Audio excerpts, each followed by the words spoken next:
ಅನ್ನೋ ಸಂಸ್ಕಾರ ಜೀವನಾವರ್ತನದ ಒಂದು ಪ್ರಮುಖ ಘಟ್ಟ. ಈ ಸಂಸ್ಕಾರ ವೇದಗಳ ಕಾಲದಿಂದಲೂ ಅಸ್ತಿತ್ವದಲ್ಲಿ ಇದೆ.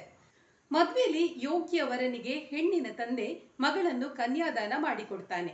ವಿವಾಹ ಬಂಧನದಲ್ಲಿ ಒಂದಾದ ದಂಪತಿಗಳಿಗೆ ಇದು ಅಧಿಕೃತವಾಗಿ ಸಾಂಸಾರಿಕ ಜೀವನ ನಡೆಸಲು ಅವಕಾಶ ಮಾಡಿಕೊಡುತ್ತೆ. ಮದುವೆಯ ಉದ್ದೇಶ ಅಂದ್ರೆ ಧಾರ್ಮಿಕ ಹೊಣೆಗಾರಿಕೆ ಮತ್ತು ಸಂತಾನವನ್ನ ಮುಂದುವರಿಸೋದು. ಧರ್ಮ, ಅರ್ಥ, ಕಾಮ, ಮೋಕ್ಷದ ಉದ್ದೇಶಗಳನ್ನ ಈಡೇರಿಸಲು ದಾಂಪತ್ಯ ಜೀವನ ಮುಖ್ಯ ಅಂತ ಪರಿಗಣಿಸಲಾಗಿದೆ. ಹಿಂದೂ ಧಾರ್ಮಿಕ ಪದ್ಧತಿಯ ವಿವಾಹದ ವಿವಿಧ ಸ್ವರೂಪಗಳನ್ನ ಇಲ್ಲಿ ನೋಡೋಣ. ಬ್ರಹ್ಮ ವಿವಾಹವನ್ನ ಅತ್ಯಂತ ಶ್ರೇಷ್ಠ ಅಂತ ಪರಿಗಣಿಸಲಾಗಿದೆ. ಈ ರೀತಿಯ ವಿವಾಹ ಪದ್ಧತಿಯಲ್ಲಿ ಗಂಡು ಮತ್ತು ಹೆಣ್ಣಿನ ಹೆತ್ತವರು ಸಮ್ಮತಿಸಿ ಮದುವೆ ನಡೆಸ್ತಾರೆ. ಯೋಗ್ಯನಾದ ವರನಿಗೆ ಸಾಲಂಕೃತ ವಧುವನ್ನ ಉಡುಗೊರೆಯೊಂದಿಗೆ ಮದುವೆ ಮಾಡಿಕೊಡಲಾಗುತ್ತೆ.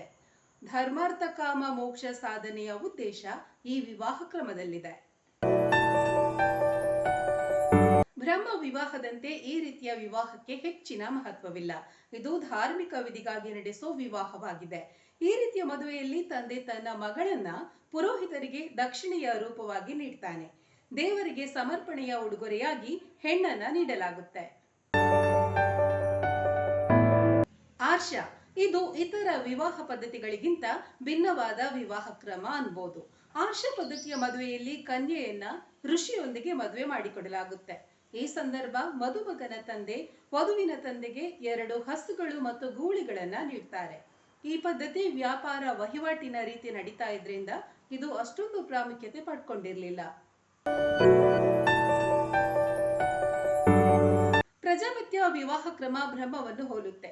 ಅದಕ್ಕೂ ಇದಕ್ಕೂ ಒಂದೇ ಒಂದು ವ್ಯತ್ಯಾಸ ಅಂದ್ರೆ ಈ ರೀತಿಯ ಮದುವೆಯಲ್ಲಿ ಕನ್ಯಾದಾನವಿಲ್ಲ. ಆದ್ರೂ ಇಲ್ಲಿ ವಧುವಿನ ತಂದೆ ದಂಪತಿಗಳಿಗೆ ಷರತ್ತನ್ನ ಹಾಕ್ತಾರೆ.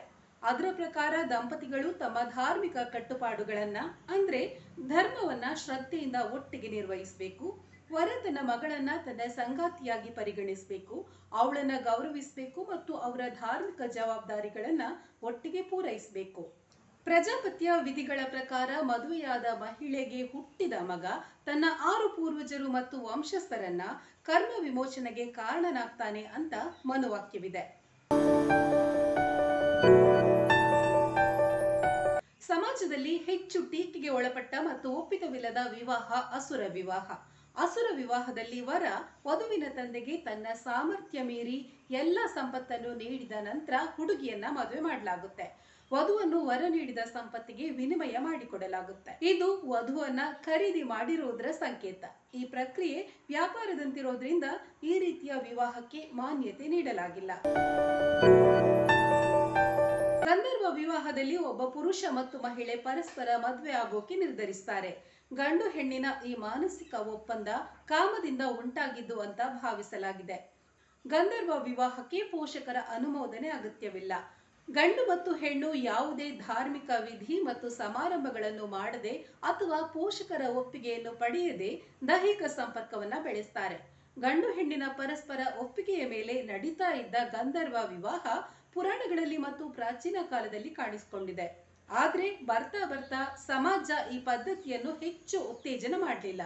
ಯಾಕಂದ್ರೆ ಇದರಿಂದ ಬಾಲ್ಯ ವಿವಾಹ ಹೆಚ್ಚಾಗೋದಕ್ಕೆ ಕಾರಣ ಆಯಿತು. ಸಮಾಜದಲ್ಲಿ ಅನುಮೋದಿಸದ ಅಂತರ್ಜಾತೀಯ ವಿವಾಹಗಳಿಗೆ ಇದು ಎಡೆ ಮಾಡಿಕೊಡ್ತು.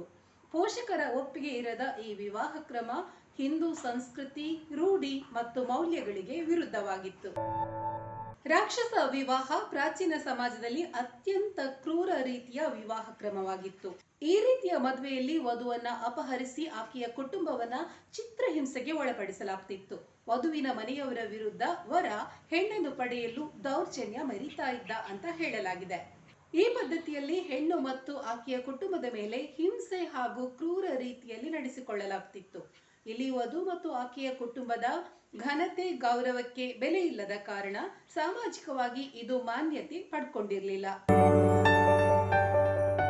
ಪೈಶಾಚ ರೀತಿಯ ವಿವಾಹ ಅತ್ಯಂತ ಕ್ರೂರ ಮತ್ತು ಖಂಡನೆಗೆ ಒಳಗಾದ ಆಚರಣೆ ಅಂತ ಪರಿಗಣಿಸಲಾಗಿದೆ. ಈ ರೂಪದಲ್ಲಿ ಒಂದು ಹುಡುಗಿ ಪ್ರಜ್ಞಾಹೀನ ಸ್ಥಿತಿಯಲ್ಲಿದ್ದಾಗ ಲೈಂಗಿಕ ಸಂಪರ್ಕ ನಡೆಸಲಾಗ್ತಾ ಇತ್ತು. ಹೆಣ್ಣಿನ ಮೇಲೆ ಬಲವಂತವಾಗಿ ಅಮಲು ಅಥವಾ ಮಾದಕ ದ್ರವ್ಯ ಸೇವಿಸುವಂತೆ ಮಾಡಿ ಅತ್ಯಾಚಾರ ನಡೆಸಲಾಗ್ತಿತ್ತು. ಪ್ರಜ್ಞೆ ಮರಳಿದ ನಂತರ ಹುಡುಗಿ ತನ್ನನ್ನು ಸಂಭೋಗಿಸಿದ ವ್ಯಕ್ತಿಯೊಂದಿಗೆ ಅನಿವಾರ್ಯವಾಗಿ ಮದುವೆಯಾಗಬೇಕಿತ್ತು. ಈ ಪದ್ಧತಿಯಲ್ಲಿ ಪುರುಷ ಕಡಿಮೆ ವಿವೇಚನೆಯುಳ್ಳ ಕನ್ಯೆಯನ್ನ ತನ್ನ ಲಾಲಸೆಗೆ ಬಳಸಿಕೊಳ್ತಾನೆ. ಹುಡುಗಿಯನ್ನ ಬಲವಂತವಾಗಿ ಮದ್ಯಪಾನ ಮತ್ತು ಮಾದಕ ದ್ರವ್ಯಗಳನ್ನು ಸೇವಿಸುವಂತೆ ಮಾಡ್ತಾನೆ. ಆಕೆಗೆ ತನಗೆ ಏನಾಗ್ತಿದೆ ಅಂತ ತಿಳಿಯೋ ಮೊದಲೇ ಅವಳ ಮೇಲೆ ಅತ್ಯಾಚಾರ ನಡೆದಿರುತ್ತೆ. ಇಂತಹ ಕೃತ್ಯಗಳಿಂದ ಅನಿವಾರ್ಯವಾಗಿ ಅತ್ಯಾಚಾರಕ್ಕೆ ಒಳಗಾದ ಹೆಣ್ಣನ್ನ ಅದೇ ಗಂಡಿಗೆ ವಿವಾಹ ಮಾಡಿಕೊಡ್ಬೇಕಿತ್ತು. ಈ ರೀತಿಯ ವಿವಾಹ ತೀವ್ರವಾದ ಖಂಡನೆಗೂ ಒಳಗಾಗಿತ್ತು.